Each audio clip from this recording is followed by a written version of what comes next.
നമസ്കാരം, ഞാൻ ഡോക്ടർ സുഹൈൽ മുഹമ്മദ്, കോട്ടക്കൽ ആസ്ട്രമിക്സ് ഹോസ്പിറ്റലിലെ കാർഡിയോളജിസ്റ്റാണ്. നേടുന്നതിനേക്കാൾ ഭാഗ്യം ഉള്ളത് നഷ്ടപ്പെടാതിരിക്കലാണ്. നമ്മളൊക്കെ പണ്ട് കേട്ട ഒരു കഥയുണ്ട്. ഒരാൾ രാജാവിനോട് സഹായം അഭ്യർത്ഥിച്ചു. രാജാവ് പറഞ്ഞു, നിങ്ങൾ വൈകുന്നേരം വരെ എത്ര ഓടുന്നുവോ അത്രയും സ്ഥലം നിങ്ങൾക്ക് സ്വന്തം. അദ്ദേഹം ഓടാൻ തുടങ്ങി. കുറെ കഴിഞ്ഞപ്പോൾ ഭാര്യ ഭക്ഷണവുമായിട്ട് വന്നു. അദ്ദേഹം പറഞ്ഞു, വേണ്ട, അത്രയും സമയം കൂടി ഞാൻ ഓടട്ടെ. അദ്ദേഹം പിന്നെ ഓടാൻ തുടങ്ങി, കിതക്കാൻ തുടങ്ങി, തളരാൻ തുടങ്ങി. കണ്ടു നിൽക്കുന്നവരും സുഹൃത്തുക്കളും പറഞ്ഞു, ഒന്ന് വിശ്രമിച്ചിട്ട് ഓടിയാൽ പോരെ. അദ്ദേഹം പറഞ്ഞു, വേണ്ട, അത്ര സമയം കൂടി ഞാൻ ഓടട്ടെ. അവസാനം സന്ധ്യയാവുമ്പോൾ എനിക്ക് ഒരുപാട് സ്ഥലം സ്വത്ത് കിട്ടും, പിന്നെ എനിക്ക് സ്വസ്ഥമായി വിശ്രമിക്കാമല്ലോ. പക്ഷേ സന്ധ്യ ആയപ്പോൾ രാജാവിൻ്റെ കാൽക്കൽ കുഴഞ്ഞു വീണ് മരിച്ച് ഒരു 6 അടി മണ്ണ് മാത്രം അദ്ദേഹം സ്വന്തമാക്കി. ഇതിൽ നിന്ന് ഒരുപാട് പാഠം പഠിക്കാനുണ്ട്. ഏറ്റവും പ്രധാനം, സ്വന്തം ശരീരത്തിൻ്റെ വില മനസ്സിലാക്കാതെ അതിന് വേണ്ട വിശ്രമങ്ങൾ കൊടുക്കാതെ അധ്വാനിക്കുന്നതിൻ്റെ വിഡ്ഢിത്തത്തെ പറ്റിയാണ്. കുറച്ചു നാൾ മുമ്പേ എൻ്റെ അടുത്തൊരു രോഗി വന്നു. അദ്ദേഹത്തിന് 1 വർഷം മുമ്പേ ബ്ലോക്കുകളുണ്ടെന്ന് ആൻജിയോഗ്രാം വഴി കണ്ടെത്തി ബൈപ്പാസ് ഓപ്പറേഷൻ ഉപദേശിച്ചതായിരുന്നു. പക്ഷേ വേറെ ആരുടെയൊക്കെയോ ഉപദേശം കേട്ട് വേറെ എന്തൊക്കെയോ കോയമ്പത്തൂരും മറ്റു ചികിത്സയ്ക്ക് പോയി. അന്ന് അദ്ദേഹം മേജർ ഹാർട്ട് അറ്റാക്ക് വന്ന് ഹാർട്ട് നിന്ന നിലയിലായിരുന്നു ഹോസ്പിറ്റലിൽ എത്തിയത്. ഒരുപാട് നേരം ശ്രമിച്ചിട്ടും അദ്ദേഹത്തിന് ജീവൻ രക്ഷിക്കാനായില്ല. അദ്ദേഹത്തിൻ്റെ ബോഡി കൊണ്ടുപോകാൻ മുമ്പ് മകൻ എന്നോട് പറഞ്ഞു, സാറേ, ഉപ്പാക്ക് 300 കോടി ആസ്തിയുണ്ട്, അതിലൊന്നും തന്നെ ഉപ്പാക്ക് ഉപകരിച്ചില്ല. ആ 300 കോടി സമ്പാദിക്കാൻ അദ്ദേഹം എത്ര കഷ്ടപ്പെട്ടിട്ടുണ്ടായിരിക്കും, എത്ര ഉറക്കമൊഴിച്ചിട്ടുണ്ടായിരിക്കും, ടെൻഷൻ അടിച്ചിട്ടുണ്ടായിരിക്കും, എത്ര പേര് ഉപദേശങ്ങൾ സ്വീകരിച്ചിട്ടുണ്ടായിരിക്കും. എന്നാൽ സ്വന്തം ശരീരത്തിൻ്റെ അവസ്ഥ വന്നപ്പോൾ അതിൻ്റെ വില മനസ്സിലാക്കാതെ അതിന് ശരിയായ ഉപദേശം നേടാൻ അദ്ദേഹത്തിന് കഴിഞ്ഞില്ല. നമ്മൾ 5 ലക്ഷത്തിൻ്റെ കാറ് വാങ്ങിയാൽ അതിന് ഇൻഷുറൻസ് ഉണ്ടാവാം, ഗ്യാരണ്ടി ഉണ്ട്, വാരണ്ടി ഉണ്ട്. എന്നാൽ പോലും ഒരു ചെറിയ സ്ക്രാച്ച് വന്നാൽ നമുക്ക് വിഷമിക്കും. ഓരോ ഘട്ടറും ഓരോ ഹമ്പും നമ്മൾ സൂക്ഷിച്ചുകൊണ്ട് ഓടിക്കാറുള്ളൂ. എന്തിന്? കയ്യിലെ മൊബൈൽ പോലും ചെറിയ പ്രോബ്ലം വന്നാൽ നമ്മളതിന് നല്ല മെക്കാനിക്കിനെ തേടിപ്പോകും. എന്നാൽ നമ്മുടെ ശരീരത്തിന് ഏറ്റവും വിലമതിക്കുന്ന ശരീരത്തിന് പ്രശ്നം വന്നാൽ പലപ്പോഴും നമ്മൾ ദാനം കിട്ടിയ പശുവിനെ പോലെയാണ്. അതിന് വേണ്ട ഗൗരവം കണക്കാക്കാറില്ല. അതിന് പറ്റുന്ന ഭക്ഷണമാണ് കഴിക്കുന്നതെന്ന് ചിന്തിക്കാറില്ല.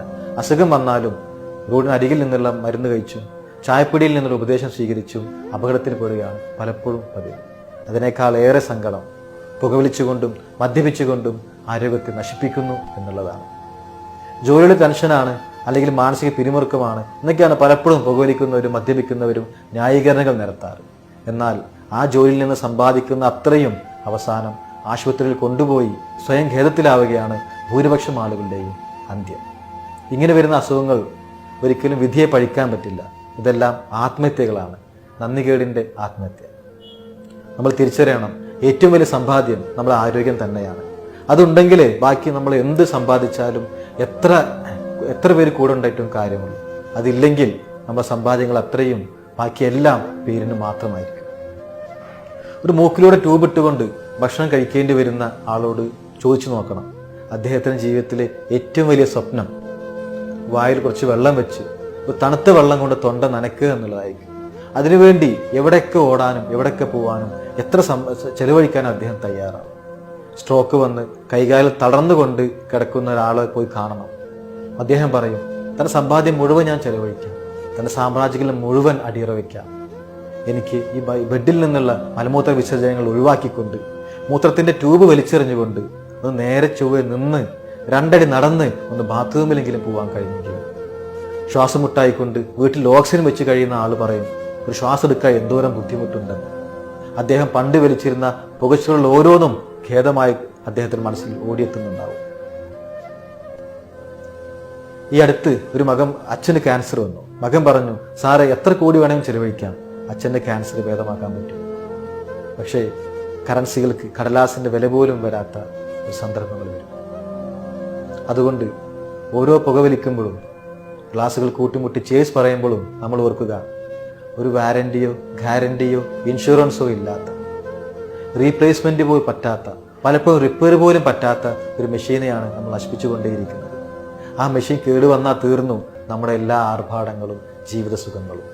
നമുക്ക് ഏറ്റവും വലിയ അനുഗ്രഹമായിക്കൊണ്ട് ഏറ്റവും വലിയ നിധി തന്ന് അത് നമ്മൾ ഒരു സൈഡിൽ നശിപ്പിച്ചുകൊണ്ടേയിരിക്കുമ്പോൾ മറ്റൊരു സൈഡിൽ നമ്മൾ മറ്റു അനുഗ്രഹങ്ങൾക്ക് വേണ്ടി കൈ ഉയർത്തുന്നതിൽ എന്ത് വിരോധാഭാസമാണ്. ഒരിക്കൽ ഒരു ഉപ്പ ഹാർട്ട് അറ്റാക്കുമായി വന്നു. ആൻജിയോപ്ലാസ്റ്റി കഴിഞ്ഞ് ഉപ്പാൻ ICUയിലോട്ട് മാറ്റി. കുറച്ച് കഴിഞ്ഞ് നോക്കുമ്പോൾ ഉപ്പ കരയുകയാണ്. ഞാൻ ചോദിച്ചു, എന്തിനാ ഉപ്പ കരയുന്നത്? ഉപ്പ പറഞ്ഞു, മോനെ, എനിക്ക് നിസ്കരിക്കാൻ കഴിയുന്നില്ല.